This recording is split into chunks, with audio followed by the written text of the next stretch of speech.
Assalamualaikum warahmatullahi wabarakatuh. Perkenalkan, nama saya Sarmita Hairunisa Sailela dengan NIM 1040121128 dari kelas Ilmu Hukum D. Baik, di video ini saya akan mengerjakan salah satu tugas mata kuliah Hukum dan Politik. Di sini saya akan menjelaskan sedikit atau membacakan sedikit tentang hukum dan politik. Di mana kita ketahui, hukum dan politik merupakan subsistem dalam sistem kemasyarakatan. Masing-masing melaksanakan fungsi tertentu untuk menggerakkan sistem kemasyarakatannya secara keseluruhan. Secara garis besar, hukum berfungsi melakukan social control, dispute settlement atau social engineering atau innovation. Sedangkan fungsi politik meliputi pemeliharaan sistem dan adaptasi. Adapun yang kita ketahui, hukum dan politik sebagai subsistem kemasyarakatan adalah bersifat terbuka. Karena itu, keduanya saling mempengaruhi dan dipengaruhi oleh subsistem lainnya maupun sistem kemasyarakatan secara keseluruhan. Walaupun hukum dan politik mempunyai fungsi dan dasar pembenaran yang berbeda, namun keduanya tidak saling bertentangan, tetapi saling melengkapi. Masing-masing memberikan kontribusi sesuai dengan fungsinya untuk menggerakkan sistem kemasyarakatan secara keseluruhan. Dalam kemasyarakatan yang terbuka dan relatif stabil, sistem hukum dan politiknya selalu dijaga keseimbangannya, di samping sistem-sistem lainnya yang ada dalam suatu masyarakat. Hukum juga memberikan kompetensi untuk para pemegang kekuasaan politik berupa jabatan-jabatan dan wewenang sah untuk melakukan tindakan-tindakan politik bila mana perlu dengan menggunakan sarana pemaksa.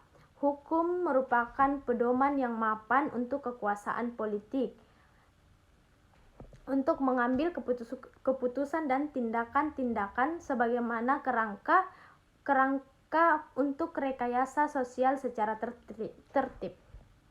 Di mana dijelaskan oleh Prof. Max Radin menyatakan bahwa hukum adalah teknik untuk mengemudikan suatu mekanisme sosial yang ruwet. Di lain pihak, hukum tidak efektif kecuali bila mendapatkan pengakuan dan diberi sanksi oleh kekuasaan politik.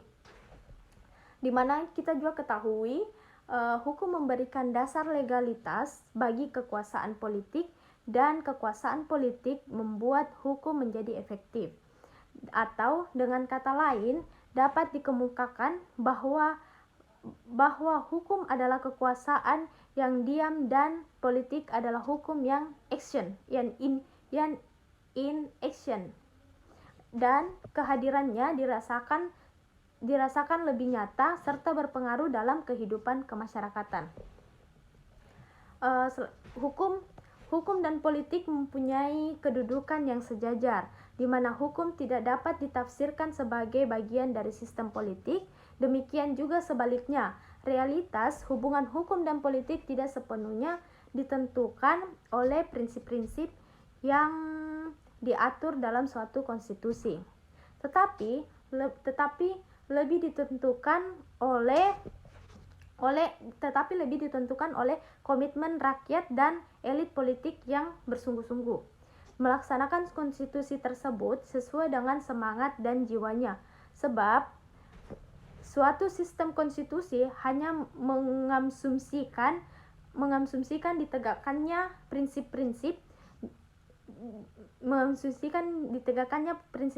tertentu, tetapi tidak secara otomatis mewujudkan prinsip-prinsip tersebut. Prinsip-prinsip objektif dari sistem hukum konstitusi sering dicemari oleh kepentingan-kepentingan subjektif penguasa politik untuk memperkokoh posisi politiknya, sehingga prinsip-prinsip konstitusi jarang terwujud menjadi apa yang seharusnya, bahkan sering dimanipulasi atau diselewengkan. itulah tadi penjelasan dari saya tentang hukum dan politik. Apabila ada salah kata, mohon dimaafkan. Assalamualaikum warahmatullahi wabarakatuh. Terima kasih.